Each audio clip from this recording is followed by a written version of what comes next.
মাননীয় পৌর প্রতিনিধি শ্রীমতী শম্পা কুণ্ডু মহাশয়, সভাপতি শ্রী দেবাশিস মিত্র সহ সকল সদস্যদের পক্ষ থেকে অনুষ্ঠান শুরু করলে তো পেরিয়ে গেছে আর 7, 8, 9। আজকে শুরু হলো যে শুভ चिड़ियाखाना भी मेला में बना है, तो देखिए कितना भीड़ है। 9 তারিখ সকালবেলা चिड़ियाखाना इसके রক্তদান अंदर है और यहाँ फंक्शन রক্তদান है। উৎসবে আমরা চাইব আপনারা সকলেই এখানে উপস্থিত থাকবেন। আমাদের যাদের বয়স 18 থেকে 62, আপনি জানেন তো 60 বছর, তাহলে আপনি অনায়াসে রক্তদান করতে পারেন। রক্তদানের মধ্য দিয়ে আমরা যদি আত্মীয় নাও হয়ে থাকি রক্তের সম্পর্ক, কিন্তু আত্মার আত্মীয় কখন জানিয়ে হয়ে যাবে।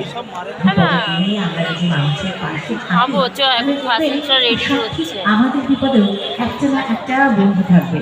এমন তো হতেই পারে যে অনেক পরিবারে বড়সড় কোনো আত্মীয় নেই, কিন্তু অনাত্মীয় হয়ে আত্মীয়ের মতো এগিয়ে আসতে পারেন একজন রক্তদাতা।